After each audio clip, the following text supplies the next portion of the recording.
بالسند المتصل منا إلى الإمام الهمام الحافظ الحجة أمير المؤمنين في الحديث أبي عبد الله محمد بن إسماعيل البخاري رحمه الله تعالى ومتعنا بعلومه وبركاته آمين. قال حدثنا محمد بن مقاتل قال أخبرنا عبد الله قال أخبرنا يونس عن الزهري قال أخبرني عروة بن الزبير رضي الله تعالى عنهم رحمه الله تعالى عروة ابن زبیر جو ہیں وہ تابعی ہیں اور حضرت عبداللہ ابن زبیر رضی اللہ عنہ صحابی ہیں. باقی رضی اللہ عنہم وعنا جميعا بالمعنى اللغوی آپ ہر ایک کو کہہ سکتے ہیں. جی. أن امرأة سرقت في عهد رسول الله صلى الله عليه وسلم في غزوة الفتح ففزع قومها إلى أسامة بن زيد يستشفعونه.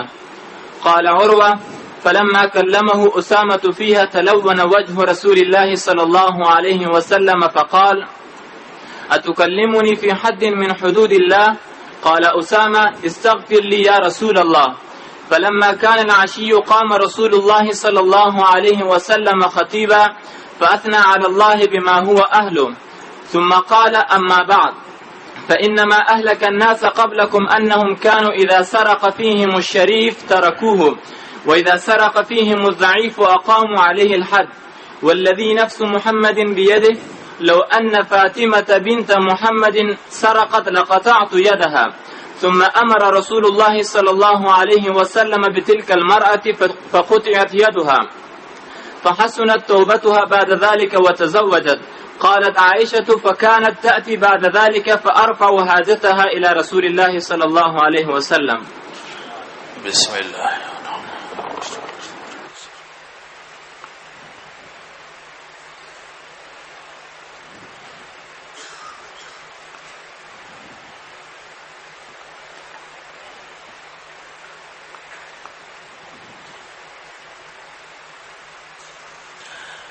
کل کے سبق کے آخر میں جو حدیث آئی تھی اس میں ذکر تھا عتبہ ابن ابی وقاص کا اور ان کے بھائی سعد ابن ابی وقاص رضی اللہ عنہ کا.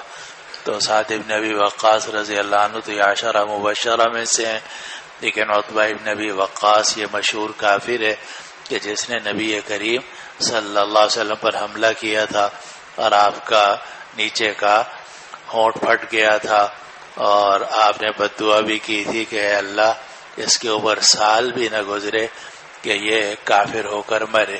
چنانچہ 1 سال کے اندر اندر اس کی موت واقع ہو گئی. موت سے پہلے اس نے حضرت سعد بن ابی وقاص رضی اللہ عنہ اپنے بھائی کو پیغام بھیجا اور وہ پیغام جو کل آپ نے پڑھا ہے. اور سعد بن ابی وقاص رضی اللہ عنہ نے جب اس بچے کو دیکھا تو کہا کہ خدا کی قسم یہ تو بالکل میرا بھائی کا نمونہ ہے. بڑی شباہت تھی عتبہ کی.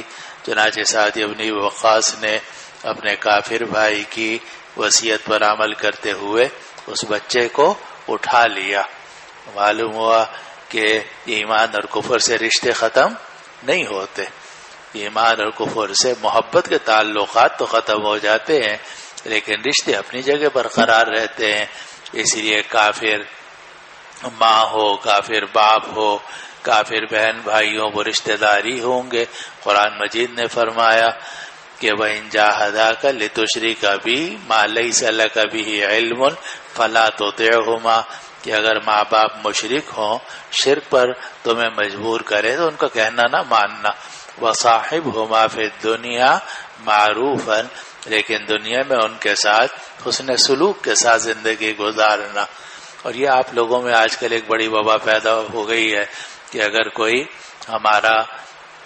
ہمارے مذہب سے تعلق نہیں رکھتا یا ہمارے مسلک سے تعلق نہیں رکھتا یا تبلیغ سے یا جہاد سے تعلق نہیں رکھتا یا فلاں سے تعلق نہیں رکھتا تو پھر بس آگے ڈیش ڈیش ڈیش. تو حالانکہ ساری نیکی، آپ کی نیکی اپنی جگہ، آپ کا جنتی ہونا اپنی جگہ اور بچارے دوسرے لوگوں کا جہنمی ہونا بھی مان لو، لیکن اس سے بھی مسئلے میں کوئی فرق نہیں پڑتا. شرافت، اخلاق اور رشتہ داریاں یہ سب وہ چیزیں ہیں جو انسانیت کے بھی مطابق ہیں اور شریعت کے بھی مطابق ہے۔ چنانچہ سعد بن ابی وقاص رضی اللہ عنہ نے اپنے کافر خبیث بھائی کی وصیت کو بھی پورا کیا، کیونکہ وصیت اپنے اعتبار سے جائز تھی، وصیت میں کوئی خرابی نہیں تھی، اور اس نے وصیت کی تھی کہ یہ میرا بیٹا ہوگا ہے، تم اس کو لے لینا۔ بات ختم ہو گئی۔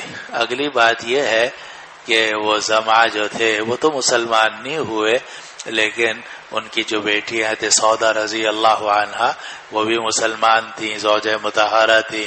ان کے جو بیٹے تھے حضرت عبد ابن زمعہ جو ساتھ آئے تھے وہ بھی مسلمان تھے، اور وہ جو باندی تھی اس کا نام تھا سریفہ، اور وہ جو بچہ تھا جس میں اختلاف ہوا اس کا نام ہے عبد الرحمن، اور وہ بھی مسلمان۔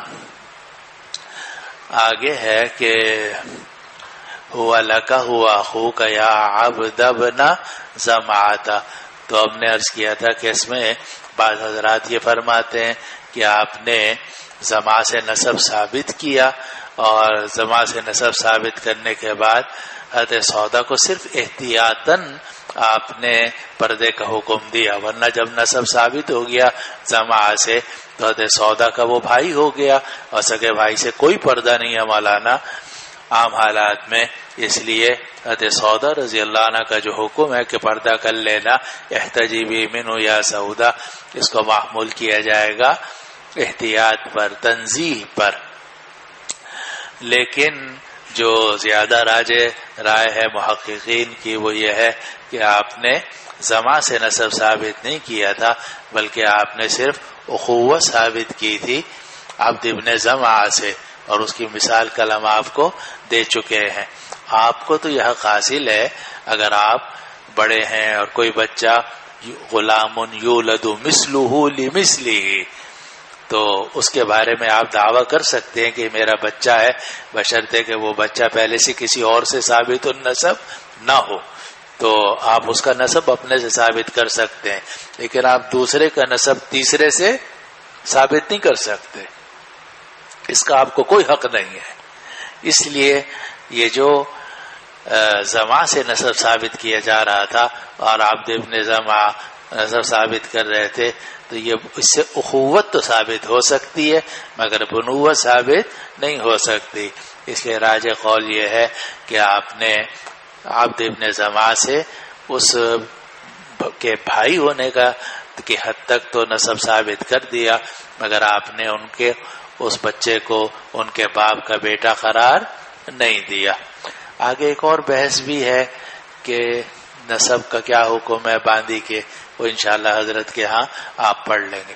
اگلی بات یہ ہے کہ نبی کریم صلی اللہ علیہ وسلم نے اس موقع پر اعلان فرمایا کہ الولد للفراش وللعاہر الحجر، تو آپ نے پڑھا ہوگا کہ فراش کی کتنی قسمیں ہیں، 3 یا 4۔ سب سے ایک فراش اقوی کہلاتا ہے، ایک فراش قوی کہلاتا ہے، ایک فراش متوسط کہلاتا ہے، ایک فراش ضعیف کہلاتا ہے۔ فراش اقوی تو وہ ہوتا ہے کہ جس میں بچے کا نسب منتفی ہو ہی نہیں سکتا، نہ لعان سے نہ کسی اور چیز سے، اور وہ یہ ہے کہ کوئی آپ کی بیوی ہو، اس کے یہاں بچہ ہوا، پھر آپ نے اس بیوی کو طلاق دے دی، طلاق دینے کے بعد اب وہ نکاح ختم ہو گیا، بعد میں اگر آپ یہ چاہیں کہ اس سے جو بیٹا میرا ہوا تھا اس کا نسب میں اپنے سے منتفی کر دوں تو اس کا کوئی اختیار آپ کے پاس نہیں ہے، کیونکہ لعان نہیں ہو سکتا، لعان کے لیے زوجیت شرط ہے، تو یہ فراش اقوی کہلاتا ہے۔ اور اس سے نیچے ہے فراش قوی، اور فراش قوی بیوی کا فراش ہوتا ہے کہ اگر شوہر فرض کرو گیا ہوا ہے کینیڈا اور ادھر بچے ہوتے جا رہے ہیں، 1 بچہ 2 بچے 3 بچے، تو الولد للفراش، بچے جو ہیں وہ کس کے سمجھے جائیں گے، صاحب فراش کے سمجھے جائیں گے، یعنی شوہر ہی کے سمجھے جائیں گے، اور شوہر ان بچوں کے نسب کو اپنے سے نفی نہیں کر سکتا۔ اگر اس کو نسب منتفی کرنا ہے اس کا ایک ہی طریقہ ہے، وہ یہ ہے کہ عدالت جائے، لعان کرے، اور لعان کرنے کے بعد وہ 5 قسمیں، پھر وہ 5 قسمیں، اور پھر اس کے بعد نسب منتفی ہو سکتا ہے. اس کے علاوہ کوئی صورت نسب کے منتفی ہونے کی نہیں ہے.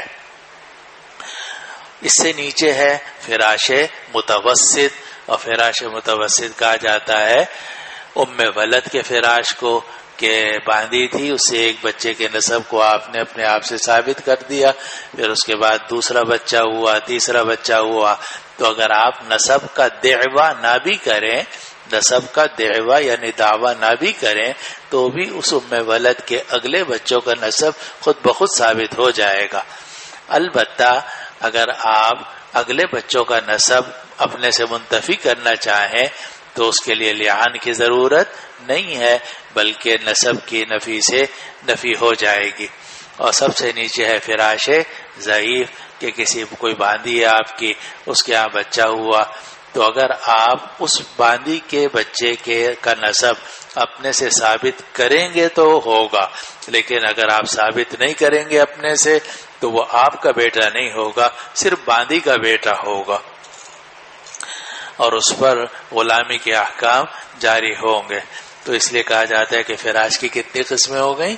4. سب سے نیچے فراش ضعیف ہے جو عام باندھی کا ہے، اور اس سے اوپر فراش متوسط ہے جو ام ولد کا ہے، اس سے اوپر فراش قوی ہے جو بیوی کا ہوتا ہے، کہ جو بھی بچہ ہوگا اس کا نسب خود بخود ثابت ہوتا چلا جائے گا، الا یہ کہ لعان کیا جائے. اور سب سے اوپر فراش اخوا ہے کہ جس میں نسب منتفی ہو ہی نہیں سکتا. بس یہ موٹی موٹی باتیں آپ کو بتا دیں تاکہ پتہ چلے کہ علم کے اندر یہ سب باتیں بھی شامل ہیں. اچھا جی، اگلی روایت جو آپ نے پڑھی عروہ ابن زبیر رحمہ اللہ سے کہ ایک عورت نے چوری کی رسول اللہ صلی اللہ علیہ وسلم کے زمانے میں فتح مکہ کے وقت میں، اور یہ خاتون جو تھی اس کے بارے میں روایات میں یہ آتا ہے کانت تستعیر المتاع فتجحدہ، کہ وہ لوگوں سے سامان لے لیتی تھی کہ بھائی بہن ذرا یہ دینا اور میں واپس کر دوں گی، پھر اس کے بعد انکار کر دیتی تھی کہ میں نے تو لیا ہی نہیں تم سے، یا کہتی تھی کہ میں نے تو تمہیں گھر میں پہنچا دیا تھا، تمہیں نہیں ملا ہوگا. یہ اس کی عادت تھی. تو شروع میں وہ اس طرح چیزیں عاریت پر لے لیتی تھی، بعد میں انکار کر دیتی تھی، پھر اور اس کی ہمت بڑھ گئی، پھر اس نے چوری کر لی اور زیور چرایا ایک کپڑے کے اندر جو کمبل کے اندر رکھا ہوا تھا. اور یہ واقعہ پیش آیا فتح مکہ کے موقع پر. ففزع قومها الى اسامہ بن زید، تو اس کی جو قوم تھی، اس خاتون کی قوم، وہ گھبرا کے آئی اسامہ ابن زید کے پاس، کیونکہ چوری کی تھی، اور جب چوری ثابت ہو جائے گواہوں سے یا اقرار سے تو اس کی سزا کیا ہے؟ ہاتھ کاٹنا. السارق والسارقۃ فاقطعوا ایدیہما. تو ان کو یقین تھا کہ اگر چوری ثابت ہو گئی، جیسا کہ ہو گئی ہے، تو ہاتھ کاٹ دیا جائے گا. تو وہ اسامہ ابن زید کے پاس آئے سفارش کروانے کے لیے، اور اس لیے آئے کہ وہ حضرت اسامہ ابن زید جو تھے ان کا لقب تھا حب رسول اللہ، کہ وہ رسول اللہ صلی اللہ علیہ وسلم کے محبوب ہیں، آپ کو ان سے بہت محبت تھی، تو آپ پوتوں کی طرح ان کو سمجھتے تھے. تو اسامہ ابن زید کے پاس یہ سب لوگ آئے اور ان سے سفارش طلب کی. اور وہ کہتے ہیں کہ جب حضرت اسامہ نے نبی کریم صلی اللہ علیہ وسلم سے اس معاملے میں بات کی، طلب وانا وجہ رسول اللہ صلی اللہ علیہ وسلم، تو رسول اللہ صلی اللہ علیہ وسلم کے چہرے کا رنگ بدل گیا، اور آپ نے فرمایا کیا تم اللہ کی حدود میں سے کسی حد کے بارے میں مجھ سے بات کر رہے ہو، یعنی سفارش کر رہے ہو؟ اسامہ نے کہا استغفر لی یا رسول اللہ، یا رسول اللہ آپ میرے لیے اللہ سے استغفار کر دیجئے، مجھ سے غلطی ہوئی کہ میں نے حد کے اندر سفارش کی. اور اسے معلوم ہوا کہ تعزیر میں تو سفارش کی گنجائش ہے، لیکن حد کے اندر سفارش کی کوئی گنجائش نہیں ہے. تو اسامہ نے عرض کیا کہ یا رسول اللہ میرے لیے استغفار کر دیجئے. فلما کان العشی، جب شام کا وقت ہوا. اور عشی ہم پہلے بھی یہ لفظ کئی مرتبہ گزر چکا ہے. عشی سے مراد ہے بعد الزوال. چنانچہ ہو سکتا ہے کہ یہ تقریر آپ نے ظہر میں کی ہو، تو جب شام کا وقت ہوا یعنی ظہر کا وقت ہوا تو رسول اللہ صلی اللہ علیہ وسلم خطبہ دینے کے لیے کھڑے ہوئے اور آپ نے اللہ تعالیٰ کی تعریف کی جیسا کہ اللہ تعالیٰ اس کا اہل ہے. پھر آپ نے فرمایا اما بعد، بے شک تم سے پہلے لوگوں کو جس چیز نے ہلاک کر دیا وہ یہ بات تھی کہ جب ان کے اندر کوئی شریف آدمی چوری کرتا تھا اس کو چھوڑ دیتے تھے، اور جب کوئی کمزور آدمی چوری کرتا تھا تو اس پر حد قائم کر دیتے تھے. اور یہ وہ صورت ہے جو آج کل ہمارے معاشرے میں بھی رائج ہے کہ جناب جتنے بھی اوپر بیٹھے ہوئے لوگ ہیں جتنا چاہے غبن کر لیں، جتنا چاہے لوگوں کو قتل کروا دیں، ان کو کوئی پوچھنے والا نہیں ہے. اور غریب آدمی سے چھوٹی سی بھی غلطی ہو جائے تو پکڑ کے جیل میں، اور بلکہ ایسی جگہوں میں کہ جہاں پتہ ہی نہ چلے کہ کہاں چلا گیا یہ. تو یہ وہی صورت حال ہے جو دور جاہلیت میں تھی کہ کوئی کمزور ہو تو اس پر فوراً سزا جاری کر دی جائے، اور کوئی طبقہ اشرافیہ سے تعلق رکھتا ہو تو اس کو جناب کچھ نہیں کہتے تھے. فرمایا یہ وہ بات تھی کہ جس نے تم سے پہلے لوگوں کو ہلاک کیا. پھر آپ نے قسم کھا کے فرمایا قسم ہے اس اللہ کی جس کے قبضے میں محمد کی جان ہے، اگر فاطمہ بنت محمد بھی چوری کرے گی میں اس کا ہاتھ کاٹ دوں گا. اتنا سخت جملہ آپ نے فرمایا سیدۃ النساء اہل الجنہ کے بارے میں کہ یہ جو حد ہے اس کے اندر کوئی رعایت نہیں ہے. اگر فاطمہ بنت محمد بھی بالفرض والتقدیر لو، کہاں گئے وہ لو کے بارے میں کسی ساتھی نے سوال کیا تھا. چلو لو ان فاطمہ بنت محمد، اگر فاطمہ بنت محمد بھی چوری کرے گی یہ اعلی سبیل فرض ہے، ورنہ سیدۃ النساء اہل الجنہ کا چوری کرنا تو تقریباً محال کے درجے میں ہے جب وہ سیدۃ النساء اہل الجنہ ہے. تو فرمایا کہ اگر فاطمہ بنت محمد بھی چوری کرے گی میں اس کا ہاتھ کاٹ دوں گا. پھر رسول اللہ صلی اللہ علیہ وسلم نے اس خاتون کے بارے میں حکم دیا. اس خاتون کا نام کیا تھا؟ فاطمہ مخزومیہ. اور اسی لیے آپ نے فاطمہ مخزومیہ کے مقابلے میں فاطمہ بنت محمد کو ذکر کیا تھا. فقطعت یدوہا، اس کا ہاتھ کاٹ دیا گیا، اور اس کے بعد اس کی توبہ حسین ہو گئی، یعنی بڑی نیک ہو گئی. سب گناہ اس نے چھوڑ دیے، اور اس نے بعد میں شادی بھی کر لی بنو سلیم کے ایک آدمی سے. عائشہ فرماتی ہیں بعد میں وہ آتی تھی، میں اس کی حاجت پیش کر دیتی تھی رسول اللہ صلی اللہ علیہ وسلم کی خدمت میں. یعنی وہ آتی تھی اور رسول اللہ صلی اللہ علیہ وسلم سے کوئی درخواست کرتی تھی یا کام کرواتی تھی، تو جو بھی اس کی حاجت ہوتی تھی میں واسطہ بن کر نبی کریم صلی اللہ علیہ وسلم کی خدمت میں پیش کر دیتی تھی. معلوم ہوا کہ صحابہ سے غلطی ہو سکتی ہے، ہو جاتی ہے، ہاتھ بھی کاٹ دیا جاتا ہے اور حد شرب بھی جاری کر دی جاتی ہے. آگے روایت میں آئے گا کہ ایک صاحب تھے، ان کا لقب تھا حمار، اور لوگ جو وہ نبی کریم صلی اللہ علیہ وسلم کو ہنسایا کرتے تھے. ایسی بات کرتے تھے کہ آپ کو ہنسی آ جاتی تھی. تو ان کو شراب انہوں نے پی تو آپ نے حد جاری کی، پھر شراب پی، پھر حد جاری کی، پھر شراب پی، پھر حد جاری کی. تو لوگوں نے کہا کہ کتنا ان کو لایا جا رہا ہے اور یہ شراب پیتے ہیں اور ان پر لعنت ہو. آپ نے فرمایا ہرگز لعنت مت کرو، میں جانتا ہوں کہ ان کے دل میں اللہ رسول سے بہت محبت ہے. فَإِنَّهُ يُحِبُّ اللَّهَ وَرَسُولَهُ، آگے بخاری کی روایت آ جائے. اسی لیے کہتے ہیں کبھی بھی کسی گناہگار کو حقیر، ٹھیک ہے آپ لوگ نیک لوگوں مولانا، لیکن آپ گناہگاروں کو حقیر نہ سمجھا کرو، کہ کچھ پتہ نہیں ہے کہ گناہگار جو سامنے تو گناہگار ہے لیکن پتہ نہیں اس کے دل میں اللہ تعالیٰ سے کیسی محبت ہے، ایمان ہے. غلطی ہر انسان سے ہو سکتی ہے. تو بسا اوقات فاسق ہوتا ہے، گناہگار ہوتا ہے ہماری نگاہ میں، لیکن یحبہ اللہ ورسولہ، یحب اللہ ورسولہ. آگے روایت آ جائے گی بخاری کے اندر، کتاب الشرب کی کتاب اس میں حد الخمر کے اندر. چلو جی، کبھی کسی کو حقیر مت سمجھو، سب کو انما المؤمنون اخوہ. یہ جو آج کل دماغ ہو گیا کہ ہم ایسے اور وہ ایسا، اس نے بڑا فساد پھیلایا ہے اور اس نے نیک لوگوں کو تکبر میں مبتلا کر دیا ہے. دوسرے مسلمانوں کو حقیر سمجھتے ہیں اور اس سے بہت برے نتائج نکلے ہیں. چلو جی. بسم اللہ الرحمن الرحیم. اسمی محمد ارسلان ابن محمد علی من زائدان. نعم. درست الصفوف الابتدائیة بدارالعلوم مکی فی زائدان والتحقت فی هذه السنة بهذه الجامعة. کچھ سمجھ میں آئی ہے آپ کی بات ماشاءاللہ، کچھ سمجھ میں نہیں آئی. چلو اقرا.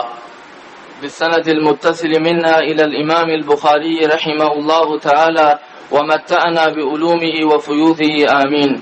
قال حدثنا عمرو بن خالد قال حدثنا زهير قال حدثنا عاصم عن أبي عثمان قال حدثني مجاشي رضي الله تعالى عنه وعنهم قال أتيت النبي صلى الله عليه وسلم بأخي بعد الفتح قلت يا رسول الله جئتك بأخي لتبايعه على الهجرة قال ذهب أهل الهجرة بما فيها فقلت على أي شيء تبايعه قال أبايعه على الإسلام والإيمان والجهاد فلقيت أبا معبد بعد وكان أكبرهما فسألته فقال صدق مجاشع رضي الله تعالى عنه وعنهم. اب یہ روایت اور اس سے آگے جو روایات ہیں ان کو سمجھنے سے پہلے یہ سمجھو کہ جب تک فتح مکہ نہیں ہوئی تھی اس وقت تک ہر اس آدمی پر جو مکہ مکرمہ میں مسلمان ہو اس پر ہجرت فرض تھی، اور ہر شخص کے لیے ضروری تھا کہ وہ ہجرت کے بعد گھر سے نکلے اور جائے نبی کریم صلی اللہ علیہ وسلم کے پاس اور جا کر آپ کی نصرت کرے. اس کو کہا جاتا ہے کہ فتح مکہ سے پہلے ہجرت فرض تھی، اور ایسی فرض تھی کہ اگر کوئی ہجرت نہ کرے تو قرآن مجید کے اندر اس کے بارے میں بڑے سخت الفاظ آئے ہیں. اعوذ باللہ من الشیطان الرجیم ان الذین توفاهم الملائکۃ ظالمی انفسهم قالوا فیم کنتم قالوا كنا مستضعفین فی الارض قالوا الم تکن ارض اللہ واسعۃ فتہاجروا فیہا. کیا اللہ کی زمین واسع نہیں تھی کہ تم ہجرت کر جاتے؟ تم نے کیوں ہجرت نہیں کی؟ فاولئک مأواہم جہنم وساءت مصیرا إلا المستضعفين من الرجال والنساء والولدان لا يستطيعون حيلة ولا يهتدون سبيلا فأولئك عسى الله أن يعفو عنهم وكان الله عفوا غفورا. تو صرف مستضعفین من الرجال والنساء والولدان، یعنی بوڑھا آدمی ہے، بیمار ہے، عورت ہے، بچہ ہے، ان کو یہ اجازت تھی کہ وہ اگر ہجرت نہ کریں تو بھی ان کو وہاں رہنے کی اجازت تھی، وہ گناہگار نہیں ہوں گے. ورنہ ہر عاقل بالغ صحت مند مرد پر یہ ضروری تھا کہ اگر وہ اسلام لایا ہے تو وہ اپنی جگہ چھوڑے اور نبی کریم صلی اللہ علیہ وسلم کے پاس جائے اور جا کر آپ کی مدد کرے. اس کو کہا جاتا ہے کہ فتح مکہ سے پہلے ہجرت فرض تھی. اسی لیے آپ دیکھتے ہیں کتاب احادیث کے اندر کہ تمام صحابہ جو مسلمان ہوتے رہے وہ ہجرت کرتے رہے، یہاں تک کہ صلح حدیبیہ کے بعد اگر نبی کریم صلی اللہ علیہ وسلم کے پاس نہ آ سکے تو بھی وہ ساحل پہ چلے گئے. ہجرت انہوں نے کی ہے، سوائے عورتوں کے، بچوں کے کہ صحابہ یہاں تھے، ان کے بیوی بچے وہاں تھے، یہ بھی ہے.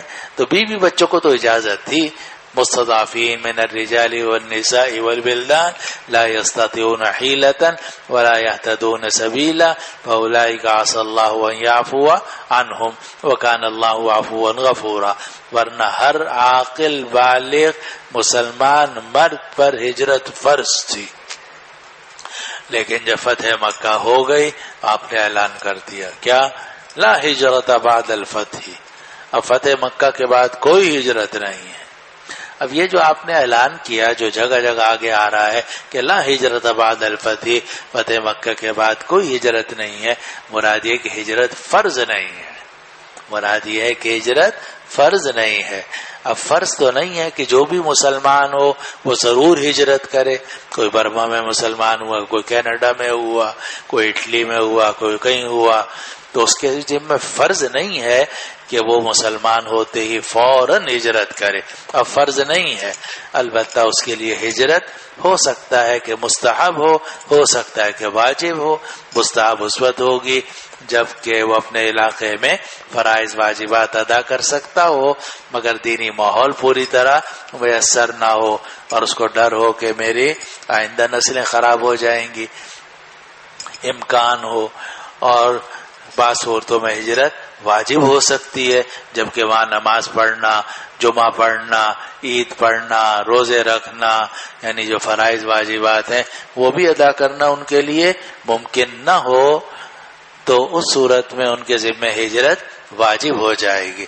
لیکن بہرحال وہ جو ہجرت کی فرضیت ہر مسلمان پر تھی وہ باقی نہیں رہی. جب آپ یہ بات سمجھ گئے اب روایات آسان ہیں.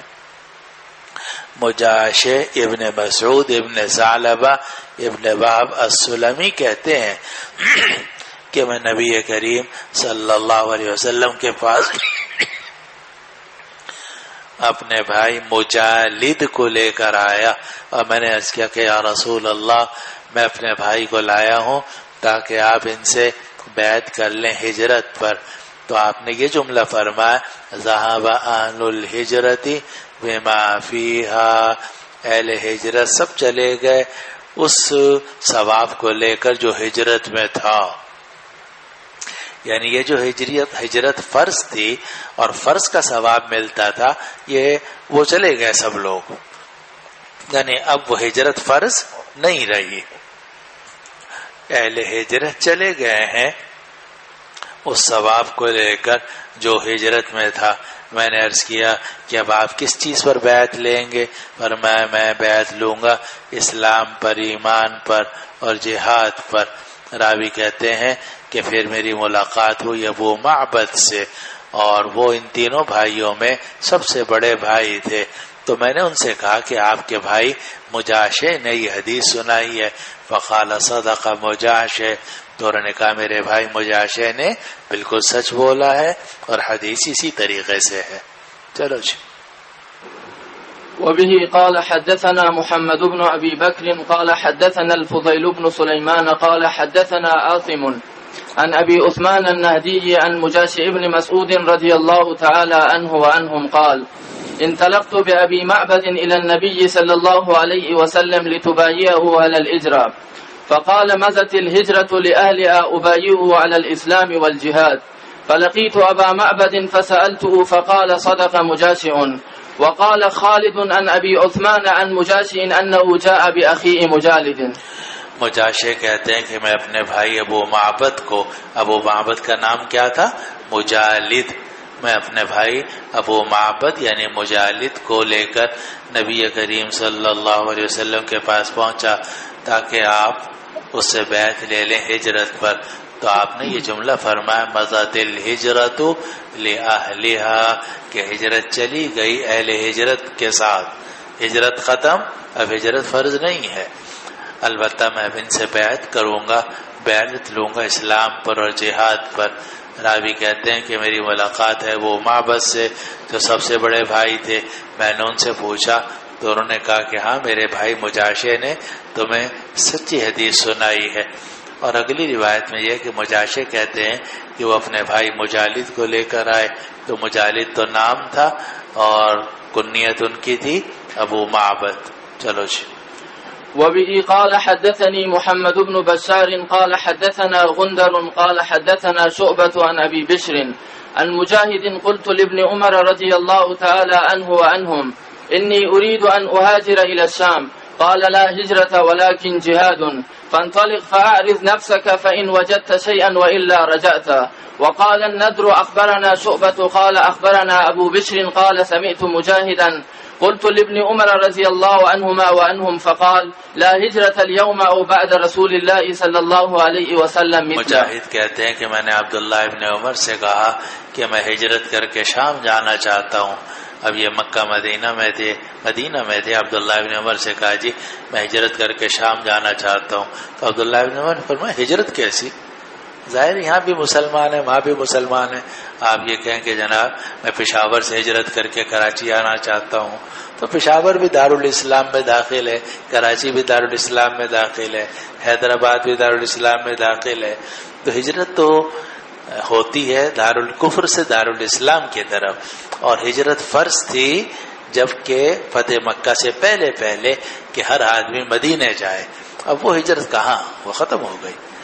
تو مجاہد کہتے ہیں میں نے عبداللہ ابن عمر سے کہا کہ میں چاہتا ہوں ہجرت کر کے شام جاؤں, اور میں کوئی ہجرت نہیں ہے لیکن جہاد ہو سکتا ہے کہ تم جہاد کے لیے شام جاؤ, وہاں جا کر مسلمانوں کے لشکر میں شامل ہو جاؤ اور جہاد کرو. ولیکن جہاد فانطلق, لیکن جہاد ہو سکتا ہے تم جاؤ اور اپنے آپ کو پیش کرو. فإن وجدت شيئا, اگر تمہیں کوئی چیز ملے یعنی تمہیں وہاں موقع ملے جہاد کا تو ٹھیک ہے, وإلا رجعت, لیکن اگر جہاد کا موقع نہ ملے مشکلات پیش آئیں تو واپس آ جانا. نظر کہتے ہیں الاخری ہی کہ میں نے مجاہد کو سنا کہ وہ کہتے ہیں کہ میں نے عبداللہ ابن عمر سے جب یہ کہا کہ میں شام جانا چاہتا ہوں ہجرت کے لیے تو فرمانے لگے لا ہجرت اليوم, اب آج کے دن کوئی ہجرت نہیں ہے. یا یہ جملہ فرمایا کہ لا ہجرت بعد رسول اللہ صلی اللہ علیہ وسلم, کہ رسول اللہ صلی اللہ علیہ وسلم کے بعد کوئی ہجرت نہیں ہے. اب یہ جو ہے نا کہ رسول اللہ صلی اللہ علیہ وسلم کے بعد کوئی ہجرت نہیں ہے, اس کا مطلب کیا ہے کہ ہجرت فرض نہیں ہے. ورنہ ہجرت مستحب اب بھی ہو سکتی ہے, بلکہ بعض صورتوں میں ہجرت واجب بھی ہو سکتی ہے, لیکن ہر مسلمان کے لیے اسلام لانے کے بعد ہجرت کا فرض ہونا وہ ختم ہو گیا. فتح مکہ کے بعد اب ہجرت نہیں ہے, اور رسول اللہ صلی اللہ علیہ وسلم کے بعد اب ہجرت نہیں ہے, یعنی ہجرت فرض نہیں ہے. چلو جی. وبه قال حدثني إسحاق بن يزيد قال حدثنا يحيى بن حمزة قال حدثني أبو عمرو الأوزاعي عن عبدة بن أبي لبابة عن مجاهد بن جبر المكي أن عبد الله بن عمر رضي الله عنهما وعنهم كان يقول لا ہجرت بعد الفتح. عبداللہ ابن عمر فرماتے تھے کہ فتح مکہ کے بعد کوئی ہجرت نہیں ہے. اب یہاں بھی لا ہجرت میں نفی جو ہے نفس وجود کی نہیں ہے بلکہ فرضیت کی نفی ہے, کہ اب ہر مسلمان کے لیے یا اسلام قبول کرنے کے لیے ہجرت کوئی فرض نہیں ہے. کہیں بھی آدمی اسلام قبول کر لے بغیر ہجرت کے بھی اس کا اسلام درست ہے. البتہ بعض صورتوں میں ہجرت واجب ہوگی, بعض صورتوں میں مستحب ہوگی, بعض صورتوں میں ہجرت کی ضرورت ہی نہیں, اپنے علاقے میں رہو, دین کا کام کرو. جی.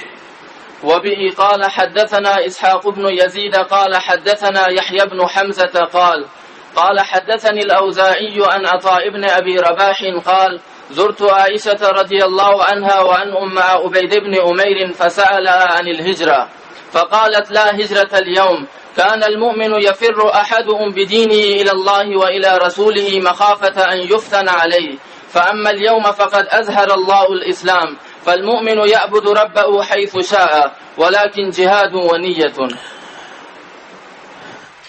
میں حضرت عائشہ رضی اللہ عنہ کی خدمت میں حاضر ہوا عبید ابن عمیر کے ساتھ, تو عبید ابن عمیر نے حضرت عائشہ رضی اللہ عنہ سے پوچھا ہجرت کے بارے میں. معلوم ہے کہ تابعین جاتے تھے حضرت عائشہ رضی اللہ عنہ کی خدمت میں جا کر مسئلے پوچھتے تھے, تو یہ بھی گئے عبید ابن عمیر کے ساتھ اور جا کر حضرت عائشہ رضی اللہ عنہ سے سوال کیا ہجرت کے بارے میں. تو حضرت عائشہ رضی اللہ عنہ نے فرمایا لا ہجرت اليوم, اب آج کے دن کوئی ہجرت نہیں ہے.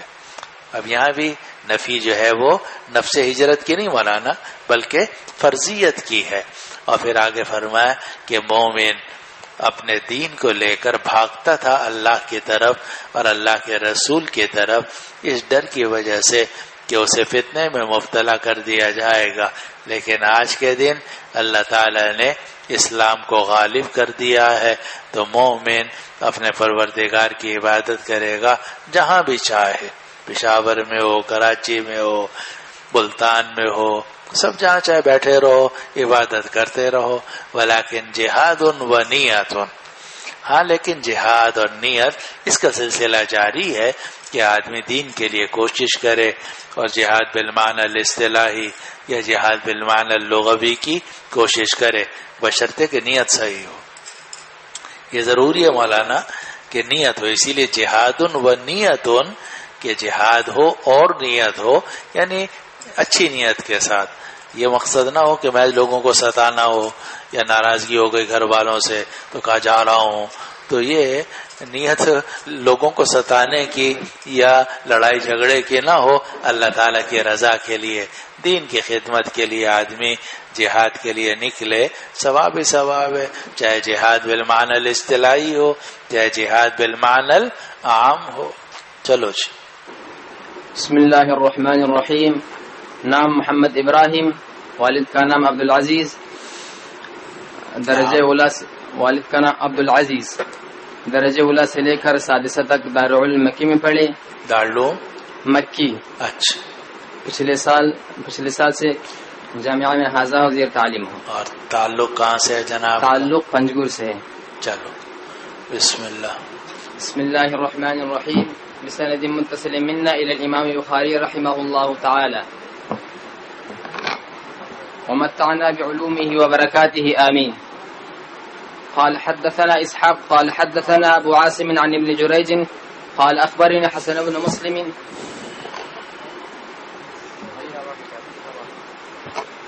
قال أخبرني حسن بن مسلم عن مجاهد رحمه الله تعالى أن رسول الله صلى الله عليه وسلم قام يوم الفتح فقال إن الله حرم مكة يوم خلق السماوات والأرض فهي حرام بحرام الله إلى يوم القيامة لم تحل لأحد قبلي ولا تحل لأحد بعدي ولم تحلل لي قط إلا ساعة من الدهر لا ينفر صيدها ولا يعضد شوكها ولا يقتل خلاها ولا تحل لقطها إلا لمنشد.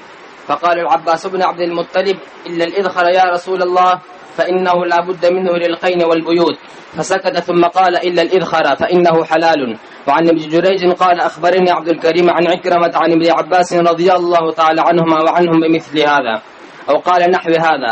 رواه ابو هريرة رضی اللہ تعالی عنہ عن النبی صلی اللہ علیہ وسلم. یہ غزوۃ الفتح کی آخری روایت نقل کی کہ رسول اللہ صلی اللہ علیہ وسلم فتح مکہ کے دن کھڑے ہوئے. کھڑے ہونے سے مراد کیا ہے؟ تقریر کے لیے، خطبہ دینے کے لیے. تو آپ فتح مکہ والے دن کھڑے ہوئے اور آپ نے فرمایا کہ بے شک اللہ تعالی نے مکہ کو حرم قرار دیا ہے جس دن آسمانوں اور زمینوں کو پیدا کیا تھا. تو یہ مدینہ حرم ہے، اللہ کے حرام کرنے کے ساتھ قیامت کے دن تک مجھ سے پہلے کسی کے لیے حلال نہیں ہوا اور میرے بعد کسی کے لیے حلال نہیں ہوگا اور میرے لیے بھی حلال نہیں ہوا کبھی بھی مگر صرف ایک لمحے کے لیے، کچھ دیر کے لیے زمانے میں سے. معلوم ہے کہ حرم ہے اور اس کو اس کی عزت کرنا اور وہاں ہر قسم کے فتنہ، فساد، قتال، لڑائی جھگڑے اور معصیت سے بچنا ضروری ہے. اور اسی کے احکام آپ نے اور بھی آگے ذکر کیے کہ لا ينفر صیدها، یہاں کے شکار کو بھگایا نہیں جائے گا. نہ تو یہاں آپ شکار کر سکتے ہیں، نہ یہاں کے شکار کو بھگا کر حرم سے باہر نکال سکتے ہیں تاکہ باہر جا کے اس کا شکار کر سکیں. تنفیر کی بھی اجازت نہیں ہے. یہاں کے شکار کو بھگایا نہیں جا سکتا اور یہاں کے کانٹوں کو توڑا نہیں جا سکتا اور یہاں کی گھاس کو کاٹا نہیں جا سکتا اور یہاں کی جو گیری پڑی چیز ہے حاجیوں کی یا عمرہ کرنے والوں کی، اس کو اٹھانا بھی حلال نہیں ہے الا لمنشدین، مگر منشد کے لیے. منشد کہتے ہیں اس شخص کو جو اعلان کرنے والا ہو, اعلان کرنے والے کے لیے. تو عباس ابن عبد المطلب نے عرض کیا کہ یا رسول اللہ آپ استثناء کر دیجئے اس خر گھاس کا جو مکہ مکرمہ میں ہوتی ہے. فإنه لا بد منه للقین والبیوت, کیونکہ یہ گھاس جو ہے یہ تو بہت ضروری ہے لوہاروں کے لیے بھی اور گھروں کے لیے بھی, اور قبروں میں بھی اس کو رکھتے تھے. تو گھروں کی چھتوں پر جب لپائی کرتے تھے تو اس کے لیے یہ گھاس استعمال ہوتی تھی. اس لیے حضرت عباس رضی اللہ عنہ نے عرض کیا کہ یا رسول اللہ باقی تو جو پودے ہیں ان کا توڑنا منع ہو کوئی حرج نہیں ہے, لیکن اس گھاس کے کاٹنے کی اجازت ہونی چاہیے. آپ چپ ہو گئے, اور چپ ہونے کا مطلب یہ تھا کہ وحی کا آپ انتظار کر رہے تھے. پھر جب وحی نازل ہوئی پھر آپ نے فرمایا الا الاسخر فانه حلال, ہاں ٹھیک ہے مگر اسخر وہ حلال ہے, یعنی اس کو تم کاٹ سکتے ہو. چلو جی. استاد محترم ایک سوال ہے جی. کل ایک حدیث گزری ہے کہ اس میں کون کہاں 196 نمبر جی کہ ولم يكن النبي صلی اللہ علیہ وسلم یومئذ محرما, کہ دخول مکہ کے وقت آپ صلی اللہ علیہ وسلم حالت احرام میں نہیں تھے. جبکہ ہدایہ میں یہ حدیث آئی ہے کہ لا يجاوز احد الميقات الا محرما. تو اس سے معلوم ہوتا ہے کہ کوئی حج عمرہ کا قصد کرے یا نہ کرے اس کے لیے احرام پہننا ضروری ہے. تو اس کو تم کیسی بات کر رہے ہو, ایک طرف تم یہ حدیثیں بھی پڑھ رہے ہو کہ یہ حرم مجھ سے پہلے بھی کسی کے لیے حلال نہیں ہوا, میرے بعد بھی کسی کے لیے حلال نہیں ہوگا, اور میرے لیے تھوڑی دیر کے لیے حلال ہوا, پھر یہ اعتراض بھی کر رہے ہو.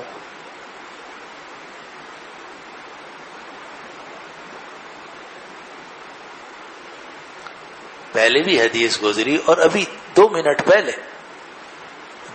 پہلے میں نے حدیث سنائی آپ کو کہ نبی کریم صلی اللہ علیہ وسلم نے فرمایا کہ یہ حرم ہے اور یہ اس سے پہلے کسی کے لیے حلال نہیں ہوا, بعد میں بھی کسی کے لیے حلال نہیں ہوا, میرے لیے بھی حلال نہیں ہوا الا ساعۃ من نہار, مگر دن کے کچھ حصے میں.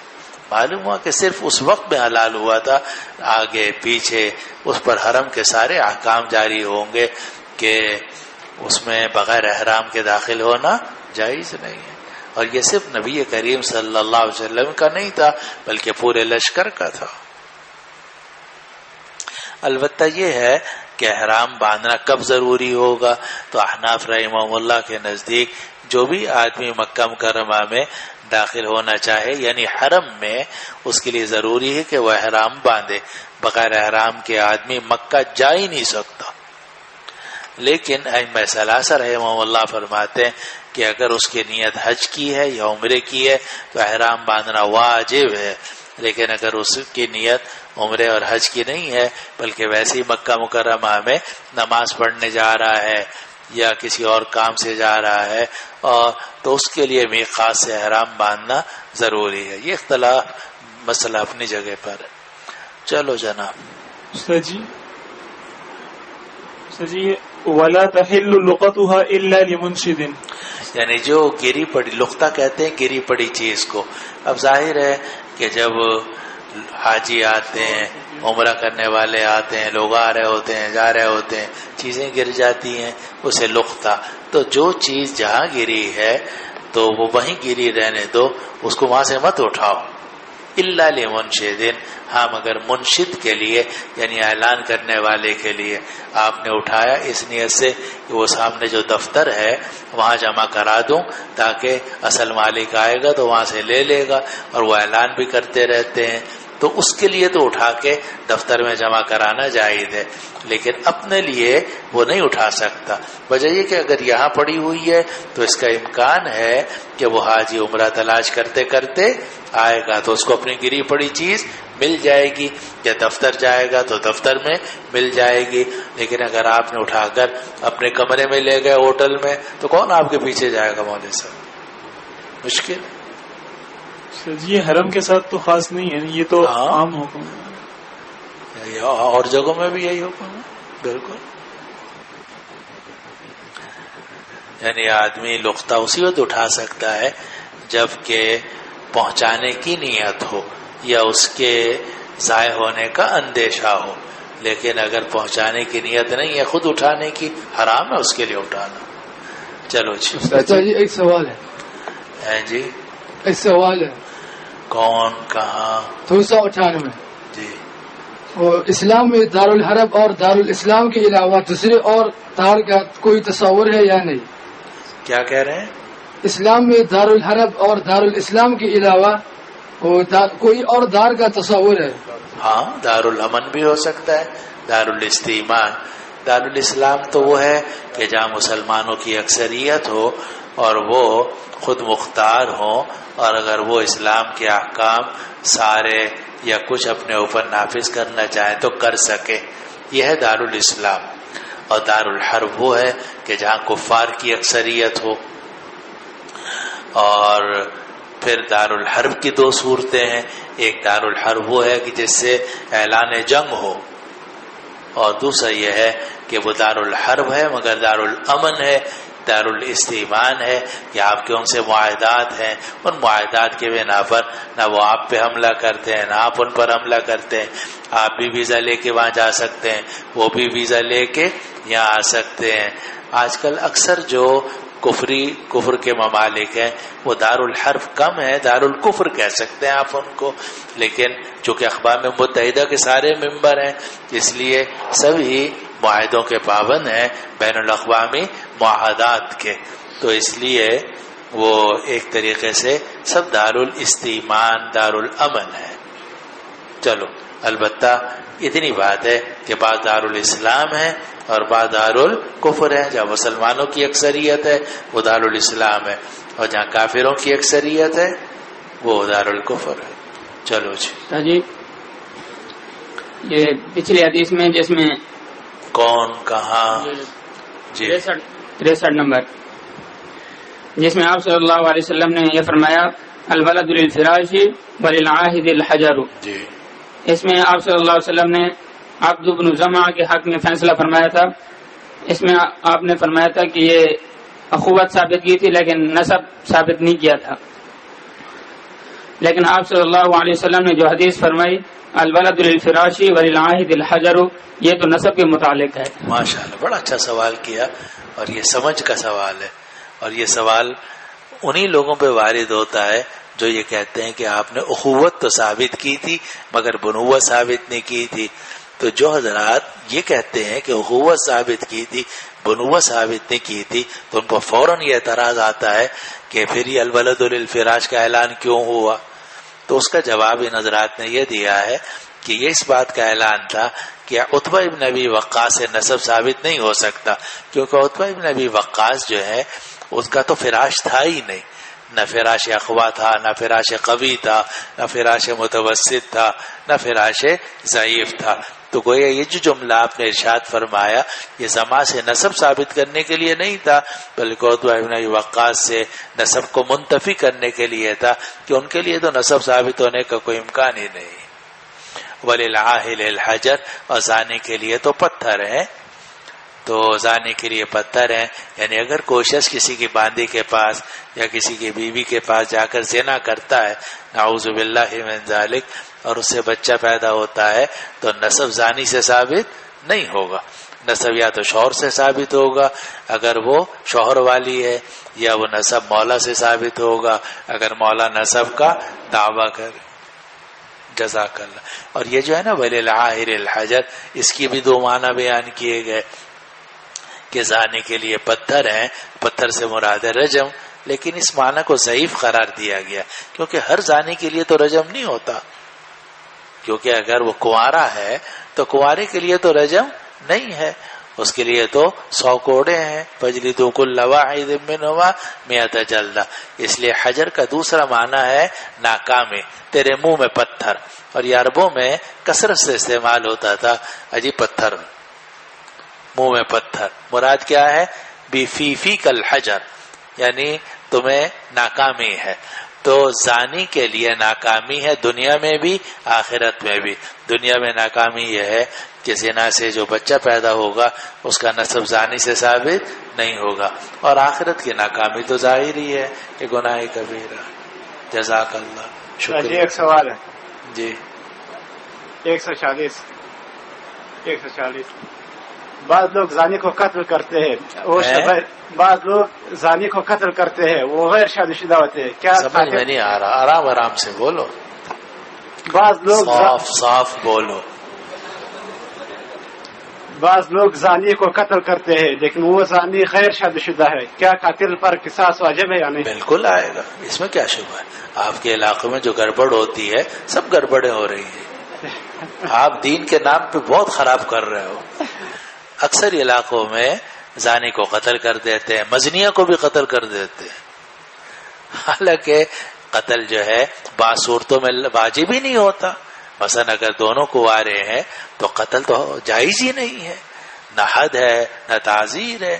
ایسی صورت میں جن لوگوں نے فتویٰ دیا ہوگا قتل کا، جس میں تم بھی شامل ہو یا اور سب کے اوپر قصاص واجب ہوگا یا دیت واجب ہوگی. چلو جی، بڑی گڑبڑ مچی ہوئی ہے مولانا. دین کے نام پہ بہت فساد پھیلایا ہوا ہے لوگوں نے، دین کے خلاف بھی فساد پھیلایا ہوا ہے اور دین کے نام پہ دینداروں نے بہت فساد پھیلایا ہوا ہے. قرآن اور حدیث کا پتہ نہیں ہے، قرآن حدیث کے احکام پر عمل نہیں کرنا چاہتے، قرآن حدیث پڑھنا نہیں چاہتے. محض اپنے ان کے قبائلی رواج ہیں، علاقوں کے رواج ہیں، اس کو وہ دین سمجھتے ہیں. حالانکہ وہ دین نہیں ہے، وہ ان کے قبائلی طریقہ کار ہے. چلو جی. باب قول الله تعالى ويوم حنين إذ أعجبتكم كثرتكم فلم تغن عنكم شيئا وضاقت عليكم الأرض بما رحبت ثم وليتم مدبرين ثم أنزل الله سكينته إلى قوله غفور رحيم. اب یہ باب قائم کیا اور یہاں سے آگے احادیث شروع ہو رہی ہیں غزوہ حنین سے متعلق. آپ 19 تاریخ کو، رمضان کی 19 تاریخ کو مکہ مکرمہ پہنچے تھے. تھوڑی دیر کے لیے مکہ آپ کے لیے حلال ہو گیا تھا، پھر اس کے بعد اس کی حرمت باقی رہی. پھر آپ مکہ مکرمہ ہی میں رہے اور کہا جاتا ہے کہ شوال کے 6 تاریخ کو آپ وہاں سے نکلے اور حنین کی طرف روانہ ہوئے، کیونکہ آپ کو یہ اطلاع ملی تھی مختلف ذرائع سے کہ قبیلہ ثقیف اور قبیلہ حوازن کے سارے لوگ بہت بڑے تعداد میں جمع ہو گئے ہیں اور حنین میں انہوں نے بھاری اجتماع کر لیا ہے مسلمانوں سے مقابلے کے لیے. تو نبی کریم صلی اللہ علیہ وسلم روانہ ہوئے. اس سے متعلق یہ باب قائم کیا. سب سے پہلے آیت نقل کی کہ وَيَوْمَ حُنَيْنٍ إِذْ أَعْجَبَتْكُمْ كَثْرَتُكُمْ، اور حنین والے دن جب تمہاری کثرت نے تمہیں عجب میں مبتلا کر دیا، فَلَمْ تُغْنِ عَنْكُمْ شَيْئًا، تو تمہاری کثرت نے تمہیں کوئی فائدہ نہیں پہنچایا. وَضَاقَتْ عَلَيْكُمُ الْأَرْضُ بِمَا رَحُبَتْ، اور زمین تم پر تنگ ہو گئی حالانکہ زمین بڑی کشادہ تھی. ثم ولیتم مدبرین، اور تم پشت پھیر کے بھاگے. ثم انزل اللہ سکینتہ علی رسولہ، پھر اللہ نے اپنے رسول پر سکینت نازل کی. وانزل جنودا لم تروها وعذب الذین کفروا وذلک جزاء الکافرین. ثم یتوب اللہ من بعد ذلک علی من یشاء واللہ غفور الرحیم. اور اس میں اعجبت کا لفظ آیا ہے اور یہ ہے عجب. ایک ہوتا ہے عجب، ایک ہوتا ہے کبر. تکبر کا تعلق ہوتا ہے دوسرے کو حقیر سمجھنا. آپ دوسروں کو دیکھیں کہ اور یہ سمجھیں کہ یہ حقیر ہے، میں ان سے افضل ہوں، پیسے میں، طاقت میں، دینداری میں، جنتی ہونے میں، تبلیغ میں، جہاد میں اور علم میں، تقوی میں. تو یہ ہے تکبر ہے جی. اور ایک عجب ہوتا ہے کہ آدمی دوسروں کو تو حقیر نہ سمجھے مگر اپنے آپ کو بہت اچھا لگ رہا ہو. آئینہ دیکھ دیکھ کے آپ خوش ہو، آئینہ میں سامنے دیکھیں تو بڑے بزرگ آپ کو نظر آئے اور آپ کا دل چاہے کہ آئینے میں جو بزرگ نظر آ رہا ہے اسی کے ہاتھ میں بیعت ہو جاؤں، اور لوگ جو ہیں وہ بھی اسی آدمی کے ہاتھ پہ بیعت ہو جائیں. کپڑے آپ نے بہت اچھے پہنے ہوئے نا، ٹوپی شوپی بڑا اسٹائل بنایا ہوا ہے، تو خود آپ آئینہ دیکھو گے تو آپ لوگوں کے سامنے کوئی پیر کھڑا ہوا ہے. یہ ہوتا ہے عجب. اسے کہتے ہیں عجب کہ انسان کو اپنا آپ اچھا لگے. اس کو حدیث میں فرمایا گیا اعجاب المرء بنفسه احادیث موجود ہیں. یہ بڑا گناہ ہے کہ انسان اپنے آپ کو اچھا سمجھے کہ بس میں ایسا. اب فرق صرف اتنا ہوتا ہے کہ عجب میں آدمی اپنے آپ کو اچھا سمجھتا ہے, آئینہ دیکھتا رہتا ہے, خوش ہوتا رہتا ہے کہ میں بڑا حضرت ہو گیا, اردو والا حضرت ہوتا ہے حالانکہ وہ. تو عجب میں تو اپنے آپ کو وہ اچھا لگتا ہے, اور تکبر میں دو چیزیں جمع ہو جاتی ہیں کہ اپنے آپ کو وہ اچھا سمجھتا ہے اور دوسروں کو حقیر سمجھتا ہے. اسی لیے حدیث میں کہا گیا, ایک آدمی نے پوچھا کہ یا رسول اللہ کہ اگر آدمی کے کپڑے اچھے ہوں, جوتے اچھے ہوں تو کیا وہ تکبر ہے؟ آپ نے فرمایا یہ تکبر نہیں ہے. الکبر بطر الحق وغمط الناس. تکبر یہ ہے کہ آپ حق کا انکار کریں اور لوگوں کو حقیر سمجھیں. تو عجب بھی گناہ کبیرہ ہے اور کبر بھی گناہ کبیرہ ہے. اور حدیث میں آتا ہے جس کے دل میں رائی کے دانے کے برابر بھی تکبر ہوگا وہ جنت میں داخل نہیں ہوگا. تو عجب بھی گناہ کبیرہ ہے, تکبر بھی گناہ کبیرہ ہے. مگر عجب جو ہے وہ ایک حصہ ہوتا ہے تکبر کا, اور تکبر میں آ کے دو حصے ہو جاتے ہیں. اپنے آپ کو اچھا بھی سمجھتا ہے اور دوسروں کو حقیر بھی سمجھتا ہے. تو قرآن مجید نے یہاں عجب کا ذکر کیا, اذا اعجبتکم کثرتکم ولم تغن عنکم شیئا. چلو جی. وبه قال حدثنا محمد بن عبد الله النمير قال حدثنا يزيد بن هارون قال أخبرني إسماعيل قال رأيت بيد عبد الله بن أبي أوفى رضي الله عنه وعنهم ضربة قال ضربتها مع النبي صلى الله عليه وسلم يوم حنين قلت شهدت حنينا قال قبل ذلك. اسماعیل ابن ابی خالد کہتے ہیں کہ میں نے حضرت عبداللہ ابن ابی اوفا رضی اللہ عنہ کے ہاتھ میں ایک نشان دیکھا. میں نے تو انہوں نے فرمایا کہ مجھے یہ نشان لگا تھا نبی کریم صلی اللہ علیہ وسلم کے ساتھ حنین والے دن. میں نے کہا آپ حنین میں شریک ہوئے تھے؟ قال قبل ذلك. فرمایا میں تو حنین سے پہلے بھی شریک ہوتا رہا, مختلف جہادوں میں شریک ہوا ہوں. جی. وبه قال حدثنا محمد بن كثير قال حدثنا سفيان عن أبي إسحاق قال سمعت البراء رضي الله عنه عنهم وجاءه رجل فقال يا أبا عمارة أتوليت يوم حنين؟ فقال أما أنا فأشهد على النبي صلى الله عليه وسلم أنه لم يولي ولكن عجل سرعان القوم فرشقتهم هوازن وأبو سفيان بن الحارث آخذ برأس بغلته البيضاء يقول أنا النبي لا كذب أنا ابن عبد المطلب.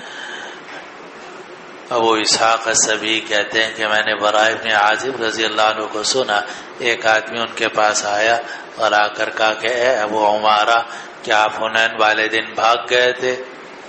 تو حضرت براء ابن عازب نے فرمایا اما انا, باقی رہا میں, تو میں نبی کریم صلی اللہ علیہ وسلم کے بارے میں اس بات کی گواہی دیتا ہوں انہ لم یولی, کہ وہ اپنی جگہ سے نہیں ہلے, نہیں بھاگے. ولیکن عجل سرعان القوم, لیکن قوم کے جو جلد باز لوگ تھے انہوں نے جلدی کی.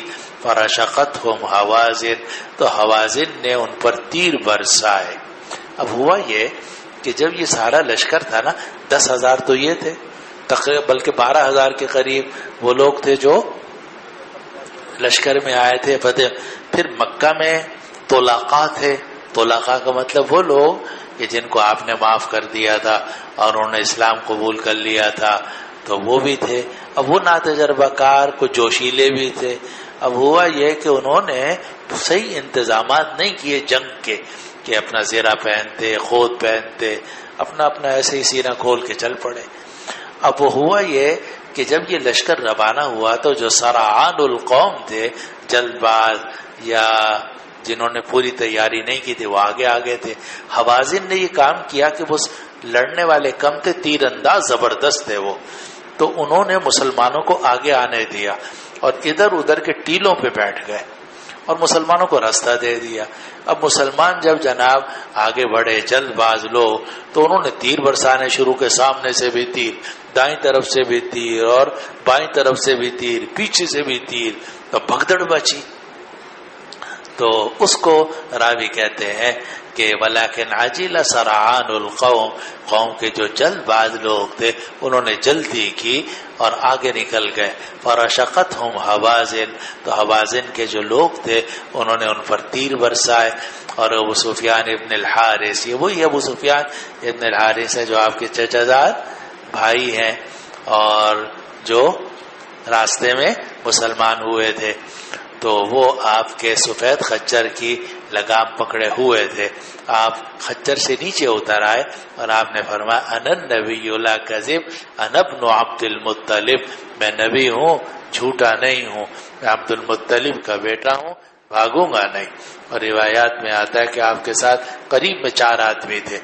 آپ تھے، یہ ابو سفیان ابن الحارث ابن عبد المطلب تھے جو بھی کچھ دیر پہلے مسلمان ہوئے تھے. حضرت عباس تھے اور حضرت علی تھے.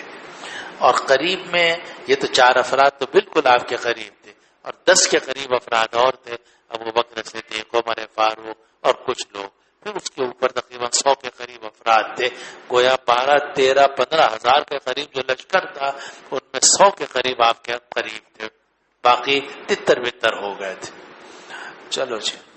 وبه قال حدثنا أبو الوليد قال حدثنا شعبة عن أبي إسحاق قيل لبراء رضي الله عنه وعنهم وأنا أسمع أوليتم مع النبي صلى الله عليه وسلم يوم حنين فقال أما النبي صلى الله عليه وسلم فلا كانوا رماة فقال أنا النبي لا كذب أنا ابن عبد المطلب. حضرت براء ابن عازب سے پوچھا گیا اور میں سن رہا تھا کہ کیا تم لوگ نبی کریم صلی اللہ علیہ وسلم کے ساتھ سے بھاگ گئے تھے حنین والے دن؟ تو فرمایا کہ ہم بھاگے تھے یا نہیں بھاگے تھے اس کو چھوڑو، لیکن نبی کریم صلی اللہ علیہ وسلم نہیں بھاگے تھے. اما النبی فلا، نبی کریم صلی اللہ علیہ وسلم نہیں بھاگے. کانو روماتن، اصل میں وہ قبیلہ حوازن کے لوگ تیر چلانے والے تھے، تو انہوں نے تیر چلائے. فقالا، تو آپ نے فرمایا انا النبی لا کذب انا ابن عبد المطلب. اگلی روایت میں زیادہ تفصیل آ رہی ہے. جی.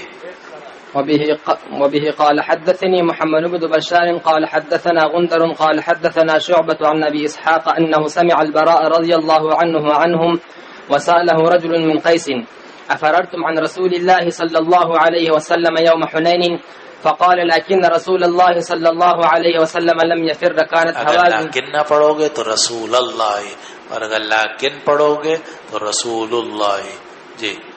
لكن رسول الله صلى الله عليه وسلم لم يفر كانت هوازن رماة وإنا لما حملنا عليهم انكشفوا فأكببنا على الغنائم فاستقبلنا بالسهام ولقد رأيت رسول الله صلى الله عليه وسلم على بغلته البيضاء وإن أبا سفيان آخذ بزمامها وهو يقول أنا النبي لا كذب. قال إسرائيل وزهير نزل النبي صلى الله عليه وسلم عن بغلته. ایک آدمی نے حضرت براء ابن عازب سے پوچھا، وہ قیس کا آدمی تھا، قبیلہ قیس کا، اور یہ کہا کہ افررتم، کیا آپ لوگ رسول اللہ صلی اللہ علیہ وسلم کے پاس سے بھاگ گئے تھے حنین والے دن؟ تو انہوں نے فرمایا کہ لیکن رسول اللہ صلی اللہ علیہ وسلم نہیں بھاگے، قبیلہ حوازن کے لوگ تیر انداز تھے. وَإِنَّا لَمَّا حَمَلْنَا عَلَيْهِمْ انْكَشَفُوا، اور جب ہم نے ان پر حملہ کیا تو وہ کھل گئے. کھل گئے کا کیا مطلب؟ انہوں نے ہمیں راستہ دے دیا آگے آنے کا. کھل گئے، سامنے سے ہٹ گئے. اب جب سامنے سے ہٹ گئے تو اپنے یہ خوش ہوئے کہ جناب وہ بھی بھاگ رہے ہیں، حالانکہ وہ ادھر ادھر اوپر انہوں نے مورچے بنائے ہوئے تھے. تو یہ مسلمان آگے بڑھے تو انہوں نے چاروں طرف سے تیر برسانے شروع کر دیے. جب ہم نے ان پر حملہ کیا تو سب کھل گئے. فَأَكْبَبْنَا عَلَى الْغَمَائِمِ، اور وہ لوگ کھل گئے، ہم مال غنیمت کی طرف متوجہ ہو گئے. فَاسْتُقْبِلْنَا بِالسِّهَامِ، تو تیروں سے ہمارا استقبال کیا گیا. فَاسْتُقْبِلْنَا بِالسِّهَامِ، تو تیروں سے ہمارا استقبال کیا گیا. معلوم ہے کہ مجاہدین کو کبھی بھی بے خوف نہیں ہونا چاہیے، بہت احتیاط سے آگے بڑھنے کی ضرورت ہوتی ہے، کیونکہ جہاد محض جوش سے نہیں ہوتا، جوش کے ساتھ ساتھ ہوش کا ہونا بھی بہت ضروری ہے کہ بڑھنا ہے نہیں بڑھنا، تمام خطرات کو سامنے رکھنا ضروری ہوتا ہے. تو ہمارا استقبال کیا گیا تیروں کے ساتھ. اور میں نے دیکھا رسول اللہ صلی اللہ علیہ وسلم سفید خچر پر تھے، اور ابو سفیان ابن الحارث ابن عبد المطلب نے آپ کے اس کی لگام پکڑی ہوئی تھی، اور آپ فرما رہے تھے میں نبی ہوں، جھوٹا نہیں ہوں۔ اسرائیل اور زہیر نے جب روایت کی اس میں یہ بھی ہے کہ نبی کریم صلی اللہ علیہ وسلم خچر سے نیچے اتر آئے۔ جی بسم اللہ الرحمن الرحیم۔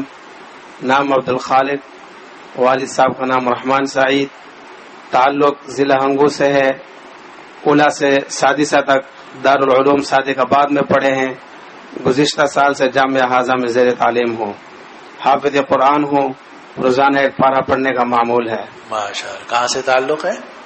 ضلع ہنگو سے۔ ہنگو۔ جی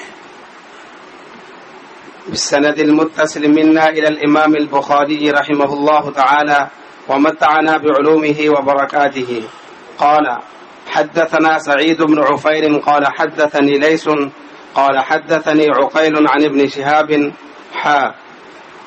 قال وحدثني إسحاق قال حدثنا يعقوب بن إبراهيم قال حدثنا ابن أخي بن شهاب قال محمد بن شهاب وزعم عروة بن الزبير أن مروان والمسور بن مخرمة رضي الله عنهما وعنهم أخبراه أن رسول الله صلى الله عليه وسلم قام حين جاءه وفد هوازن مسلمين فسألوه أن يرد إليهم أموالهم وسبيهم فقال لهم رسول الله صلى الله عليه وسلم معي من ترون وأحب الحديث إلي أصدقه فاختاروا إحدى الطائفتين إما السبي وإما المال وقد كنت استانيت بكم وقد أنذرهم رسول الله صلى الله عليه وسلم 19 ليلة حين قفل من الطائف فلما تبين لهم أن رسول الله صلى الله عليه وسلم غير راد إليهم إلا إحدى الطائفتين قالوا فإنا نختار سبينا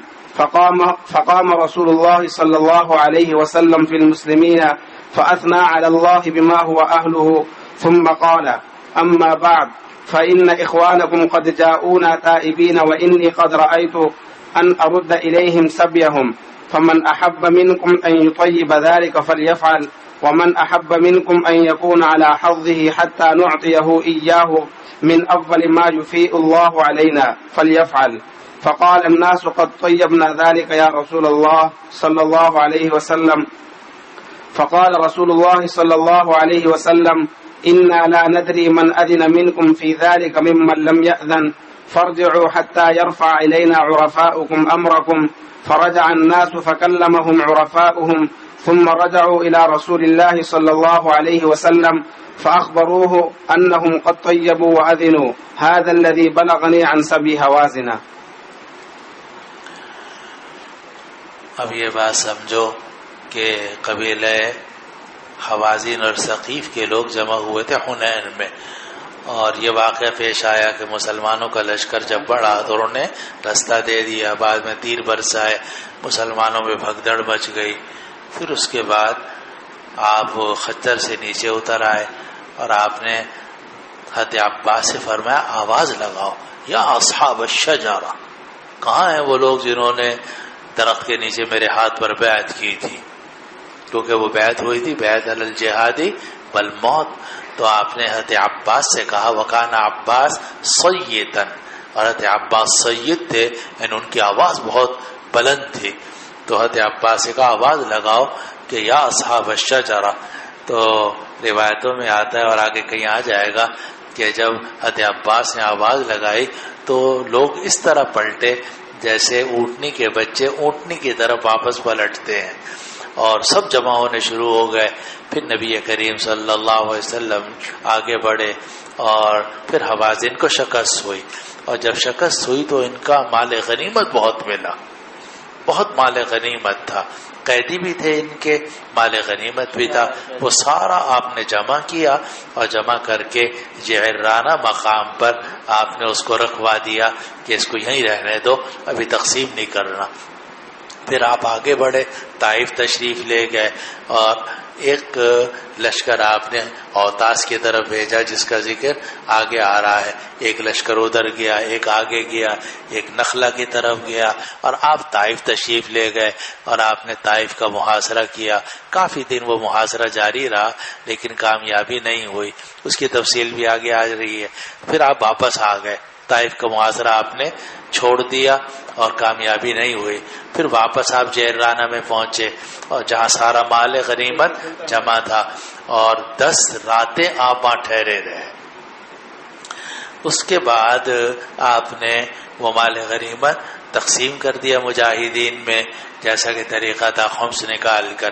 جب سارا مال تقسیم ہو گیا اور غلام اور باندیاں سب تقسیم ہو گئے، اب قبیلہ حوازن کے لوگ آئے مسلمان ہو کر. حضرت حلیمہ سعدیہ رضی اللہ عنہا بھی انہی سے تعلق رکھتی تھیں، تو وہ بھی اور سب مسلمان ہو کر آئے اور عرض کیا کہ یا رسول اللہ، ہم مسلمان ہو گئے ہیں، اب ہمارے قیدی اور ہمارا مال آپ واپس کر دیجئے. نبی کریم صلی اللہ علیہ وسلم نے فرمایا میں نے 10 دن تمہارا یہاں انتظار کیا ہے، جعرانہ آ کر میں نے 10 دن تمہارا انتظار کیا تھا کہ شاید تم مسلمان ہو کے آ جاؤ تو میں تمہاری چیزیں تمہیں واپس کر دوں، لیکن اب تو سب میں تقسیم کر چکا ہوں، قیدی بھی تقسیم ہو گئے ہیں، مال بھی تقسیم ہو گیا ہے. اب تو یہ صورت ہے کہ قیدیوں اور مال میں سے ایک چیز واپس ہو سکتی ہے، وہ بھی اس شرط کے ساتھ کہ میں مجاہدوں میں اعلان کروں کہ بھئی خوشی خوشی واپس کر دو، اور جو آدمی خوشی سے واپس نہیں کرتا تو ہم اس سے وعدہ کرتے ہیں کہ اگلا جب مال غنیمت آئے گا تو ہم اس کے بدلے میں اس کو معاوضہ دے دیں گے. یہ اعلان کروں گا لیکن اعلان کر کے یا تو تمہیں قیدی ملیں گے یا مال ملیں گے، بتاؤ کیا چاہیے تمہیں. انہوں نے کہا جی ہمیں قیدی واپس کر دیں. عورتیں، بچے اور جو ہمارے نوجوان قید میں ہیں. تو آپ نے صحابہ کو جمع کیا اور آپ نے پھر اعلان کیا. اس سے متعلق یہ روایت ہے. روایت یہ ہے کہ رسول اللہ صلی اللہ علیہ وسلم قام، کھڑے ہوئے سے مراد کیا ہے؟ خطبہ دینے کے لیے، جبکہ قبیلہ حوازن کے لوگ مسلمان ہو کر آئے. اور یہ خطبہ بظاہر آپ نے دیا ہے ذوالقعدہ میں، یعنی 6 شوال کو آپ روانہ ہوئے تھے، حوازن سے مقابلہ ہوا، پھر تقریباً 15 دن 20 دن آپ وہاں طائف میں رہے، محاصرہ کیا، پھر واپس آئے.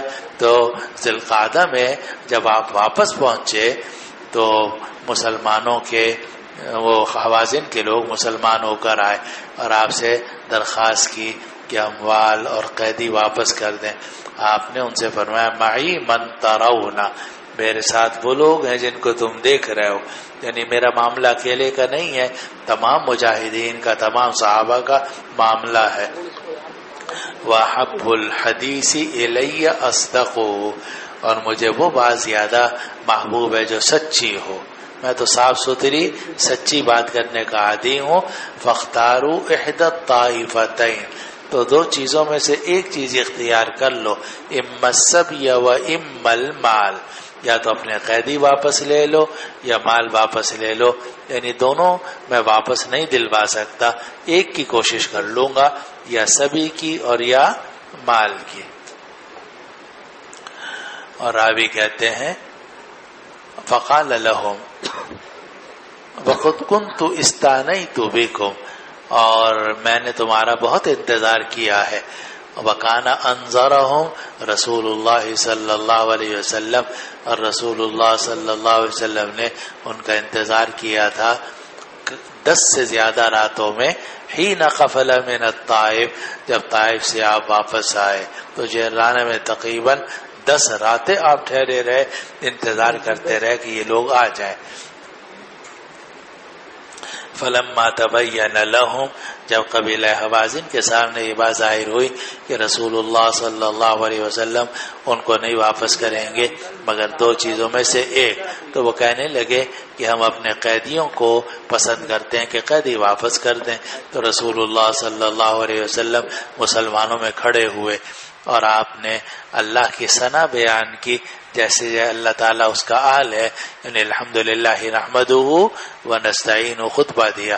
پھر فرمایا اما بعد، تمہارے یہ بھائی توبہ کر کے آئے ہیں اور میری رائے یہ ہے کہ میں ان کے قیدیوں کو واپس کر دوں، تو تم میں سے جو آدمی خوشی خوشی یہ کام کرنا چاہتا ہے تو وہ یہ کر لے، یعنی قیدی واپس کر دے، اور تم میں سے جو آدمی یہ پسند کرتا ہے کہ وہ اپنے حصے پر ہی رہے، یعنی واپس نہ کرے یہاں تک کہ ہم اس کو دیں اس مال میں سے جو پہلا مال اللہ تعالی ہمیں بطور فے عطا فرمائے گا، فلیفعل، تو وہ ایسا کر لے۔ کوئی آپ نے صحابہ کو یہ اختیار دیا کہ اگر کوئی خوشی سے غلام باندھی واپس کرنا چاہے تو کر دے، اس کی مہربانی، لیکن اگر کوئی خوشی سے واپس نہ کرنا چاہے تو ہم اس سے وعدہ کرتے ہیں کہ سب سے پہلے اللہ تعالیٰ جو مال فے آئندہ ہمیں عطا فرمائے گا اس سے ہم ان کو عوض دے دیں گے۔ اب مجمع بہت سارا تھا تو سب کیا کہنے لگے، فقال الناس قد طیبنا ذلک یا رسول اللہ، کہ یا رسول اللہ ہم خوشی خوشی یہ کام کرتے ہیں، سب غلاموں کو اور باندیوں کو واپس کرتے ہیں۔ آپ نے فرمایا ہمیں نہیں معلوم کہ تم میں سے کس نے اجازت دی ہے دل سے اور کس نے اجازت نہیں دی، تو تم واپس جاؤ یہاں تک کہ تمہارے امراء ہماری طرف تمہارا معاملہ بلند کر دیں۔ چنانچہ لوگ واپس چلے گئے، پھر ان کے امیروں نے ان سے بات کی، پھر وہ امیر واپس رسول اللہ صلی اللہ علیہ وسلم کے پاس آئے اور ان کو یہ بات بتلائی کہ ان سب نے خوشی خوشی یہ کام کیا ہے اور اجازت دے دی ہے۔ یہ وہ خبر ہے جو مجھے پہنچی ہے حوازن کے قیدیوں کے بارے میں۔ اب اس میں لفظ ہے عرفا، عرفا جو ہے یہ جمع ہے کس کی؟ عریف کی۔ عریف کہتے ہیں چودھری کو بھی، نمائندے کو بھی، امیر کو بھی۔ تو جو ذیلی امیر ہوتے ہیں، ایک بڑا امیر ہوتا ہے امیر المومنین، ایک ذیلی لوگ ہوتے ہیں، جیسے آپ کے ہاں بھی ہر صف کا ایک امیر ہے تو وہ عریف ہے۔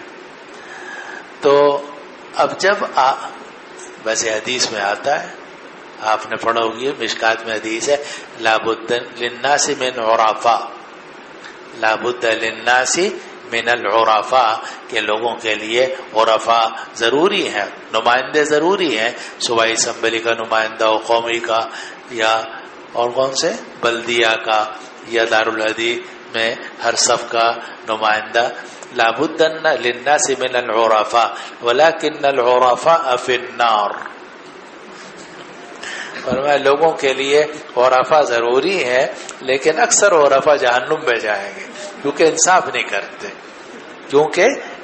نہیں کرتے، تو عریف کہتے ہیں نمائندوں کو۔ تو فرمایا کہ اب ہوا کیا کہ مجمع کتنا تھا، آپ دیکھو نا، لاکھوں، 10,000 سے بلکہ 12-15,000 کا مجمع تھا، تو اب سب نے کہا جی اجازت ہے اجازت ہے اجازت ہے۔ اب یہ جو مجمع میں اجازت ہوتی ہے اس کا پتہ نہیں چلتا کہ کون خوشی سے اجازت دے رہا ہے اور کون جو ہے وہ مجبوری میں اجازت دے رہا ہے۔ اب میں آپ سے پوچھوں، آپ میں سے اکثر کی آوازیں آئیں گی ہاں جی اجازت ہے اجازت ہے، لیکن بعد میں دوسرے خود لوگ کہیں گے یار تم نے کیسے کہہ دیا اجازت ہے، میری تو اجازت نہیں تھی۔ تو مجمع میں جو اجازت لی جاتی ہے عام طور سے وہ اجازت صحیح نہیں ہوتی، پتہ نہیں چلتا کہ کون خوشی سے راضی تھا کون خوشی سے راضی نہیں تھا۔ اس لیے نبی کریم صلی اللہ علیہ وسلم نے فرمایا یہ جو تم سب لوگ کہہ رہے ہو قد طیبنا ذالک یا رسول اللہ، ہم خوشی خوشی یہ کام کرتے ہیں، اس سے پتہ نہیں چل رہا، اور افا تمہارے معلوم کر کے مجھے بتائیں کہ کون خوشی سے واپس کر رہا ہے اور کون اپنے غلام واپس کر رہا ہے اس نیت سے کہ بعد میں ہم اس کو اول مال فیسے اس کا عوض عطا کریں گے۔ تو یہ بات طے ہو جائے پھر ہم وہ واپس کر دیں گے ان سب کو۔ اس کو آپ نے فرمایا۔ بعد میں سارے عرفاء آئے، انہوں نے کہا جی ان الناس قد طیبوا واذنوا، کہ سب نے خوشی خوشی اجازت دے دی، چلو جی۔ وبه قال اس سے معلوم ہوا کہ مجمع میں جو اجازت لی جاتی ہے عام طور سے وہ معتبر نہیں ہوتی، اس کی اجازت کا اعتبار نہیں ہوتا کوئی۔ ایک سوال، چلو من کون کہاں جی؟ یہ چندہ وغیرہ جو جمع کیا جاتا ہے مجمع میں، جیسے جمعے کے دن خطیب کے سامنے سب کے سامنے، تو اس کا کیا حکم ہوگا؟ اس میں اس سے کیا تعلق ہے؟ یہاں چندہ تو نہیں جمع ہوا تھا نہ جمعے کا کوئی مسئلہ ہے. جب کتاب الجمعہ کا کوئی مسئلہ ہے تو اس کو پوچھنا. چلو جی آگے. وبه قال حدثنا أبو النعمان قال حدثنا حماد بن زيد عن أيوب عن نافع أن عمر رضي الله عنه وعنهم قال يا رسول الله صلى الله عليه وسلم. یہ صلی اللہ علیہ وسلم تو اپنی جگہ میں نہیں ہے، یا تو صلی اللہ علیہ کا کہا ہوگا. جی. قال وحدثني محمد بن مقاتل قال أخبرنا عبد الله قال أخبرنا معمر عن أيوب عن نافع عن ابن عمر رضي الله عنهما وعنهم قال لما قفلنا من حنين سأل عمر النبي صلى الله عليه وسلم عن نذر كان نذره في الجاهلية اعتكاف فأمره النبي صلى الله عليه وسلم بوفائه. وقال بعضهم حماد عن أيوب عن نافع عن ابن عمر رضي الله عنهما وعنهم. ورواه جرير بن حازم وحماد بن سلمة عن أيوب عن نافع عن ابن عمر رضي الله عنهما وعنهم. ابن عمر فرماتے ہیں کہ جب ہم حنین سے واپس آئے تو عمر فاروق رضی اللہ عنہ نے نبی کریم صلی اللہ علیہ وسلم سے سوال کیا اس نظر کے بارے میں جو انہوں نے دور جاہلیت میں نظر مانی تھی اعتکاف کی. اصل میں جب کافر تھے اس وقت میں عمر فاروق نے نظر مانی تھی کہ اگر میرا فلاں کام ہو گیا تو میں ایک رات کا اعتکاف کروں گا حرم کے اندر، مکہ کے اندر. اب وہ کام ہو گیا تھا تو نبی کریم صلی اللہ علیہ وسلم سے پوچھا کہ یا رسول اللہ میں نے کفر کے زمانے میں نظر مانی تھی، اب میں نظر پوری کروں یا نہ کروں؟ آپ نے فرمایا نہیں، پوری کر لو. معلوم ہوا کہ اگرچہ کفر کی نظر منعقد نہیں ہوتی لیکن اس کے باوجود اگر خیر کی نظر ہو تو حتی الامکان اس کو پورا کر لینا چاہیے. تو آپ نے عمر فاروق کو اجازت دے دی، بلکہ حکم دیا بے وفائی ہی اس نظر کے پورا کرنے کا، اور نظر کو پورا کرنا چاہیے. یوفون بالنذر ویخافون یوما کان شرہ مستطیرا. چلو جی. بسم اللہ الرحمن الرحیم. نام دلشاد اختر، والد صاحب کا نام اختر حسین، تعلق لاہور سے ہے. ابتدائی 4 درجے شیخ پورہ جامعہ محمودیہ سے پڑھے، درجہ خامسہ اور سادسہ جامعہ فاروقیہ فیز 2 سے پڑھے، اور گزشتہ سال سے جامعہ ہاضہ میں زیر تعلیم ہوں. بسم اللہ. بالسند المتصل منا الى الامام البخاری رحمہ اللہ تعالی متعنا اللہ بعلومه وبرکاته آمین.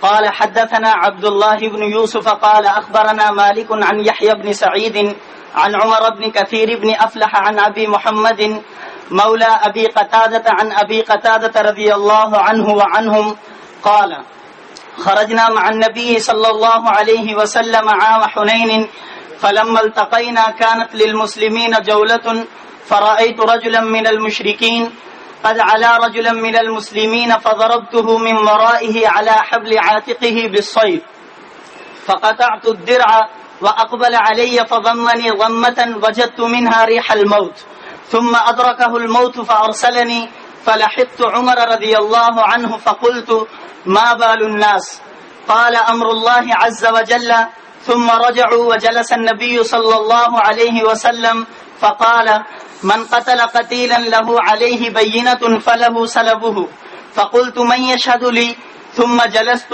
قال النبي صلى الله عليه وسلم مثله فقمت من يشهد لي ثم جلست ثم قال النبي صلى الله عليه وسلم مثله ثم قمت فقال ما لك يا أبا قتادة فأخبرته فقال رجل صدق وصلبه عندي فأرضه مني فقال أبو بكر رضي الله عنه لا الله إذن لا يعمد إلى أسد من أسد الله يقاتل على الله ورسوله صلى الله عليه وسلم فيعطيك صلبه فقال النبي صلى الله عليه وسلم صدق فأعطه فأعطانيه فابتعت به مقرفا في بني سلمة فإنه لأول مال تأثلته في الإسلام. ابو قتادہ رضی اللہ عنہ فرماتے ہیں کہ ہم نبی کریم صلی اللہ علیہ وسلم کے ساتھ نکلے حنین والے سال. جب ہماری ملاقات ہوئی مقابلہ ہوا تو مسلمان گھوم گئے، مسلمانوں کے لیے گھومنا ہو گیا. تو جالا یجول گھومنا یعنی اتنا زور کہ انہوں نے حملہ کیا کہ مسلمان گھوم گئے. میں نے دیکھا مشرکین کا ایک آدمی ہے جو مسلمانوں کے ایک آدمی کے اوپر چڑھا ہوا ہے, تو میں نے اس کو پیچھے سے مارا اس کے گردن کی شہرک کے اوپر تلوار سے, اور میں نے اس کی زرہ کو کاٹ دیا, اتنی زور سے مارا کہ زرہ اس کی کٹ گئی. اس نے اس مسلمان کو چھوڑا, میری طرف متوجہ ہوا اور مجھے دبوچ لیا. موٹا تازہ آدمی تھا, پہلوان. اس نے مجھے ایسا دبوچا کہ وجدت من ریح الموت, کہ مجھے موت کی خوشبو آنے لگی کہ لے بھائی میں مرا. لیکن پھر اس کو موت نے پکڑ لیا کیونکہ اس کی رگ کٹ گئی تھی, خون نکل رہا تھا, پھر وہ مر گیا, ڈھیلا ہو گیا. فارسلنی, اس نے مجھے چھوڑ دیا.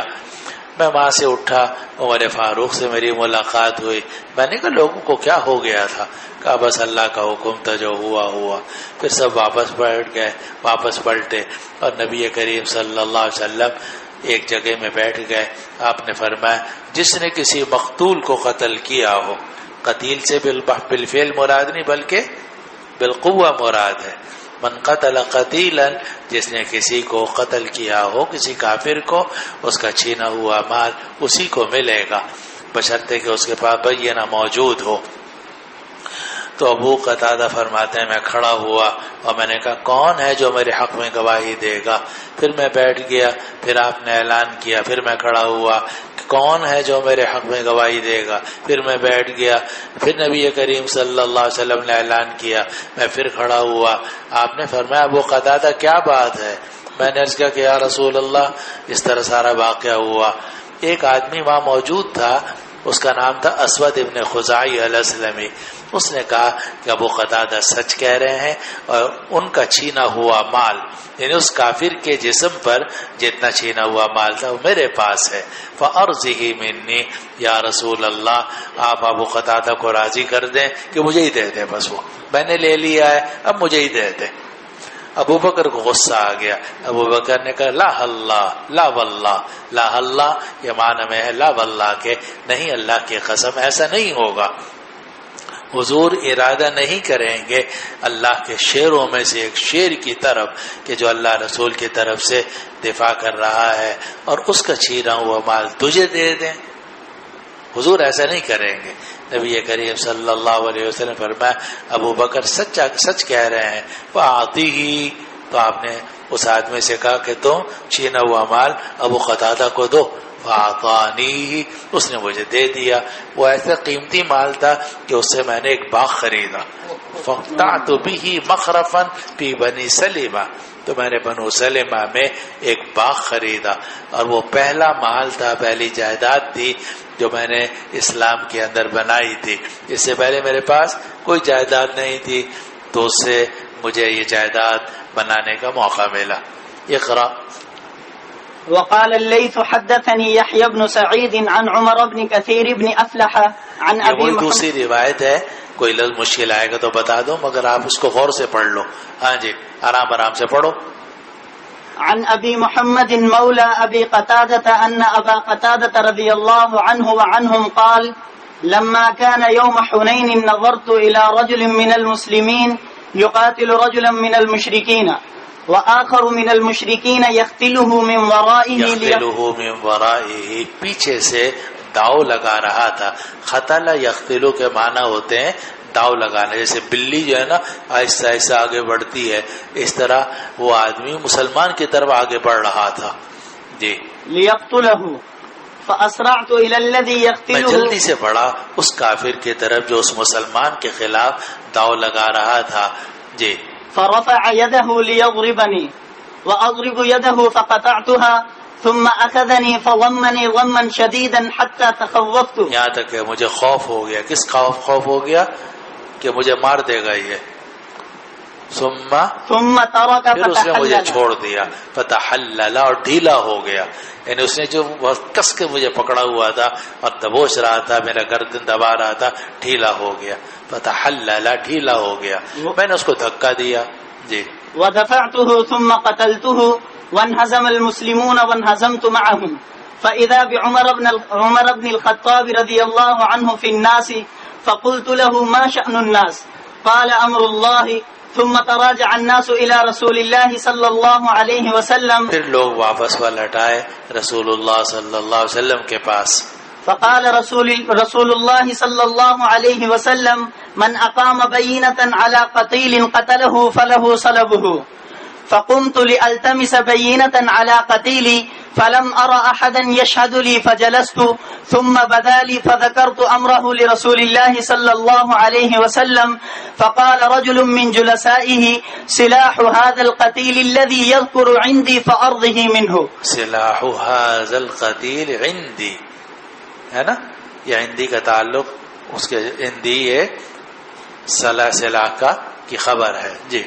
فقال ابو بکر رضی اللہ عنہ کلا لا يعطيه اصيبغ من قریش ويدع اسدا من اسد اللہ يقاتل. کہنے لگے ہرگز ایسا نہیں ہوگا، تو نے اس مقتول کا مال لے لیا ہے، وہ تو حق ہے ابو قتادہ کا، تو ہرگز ایسا نہیں ہوگا.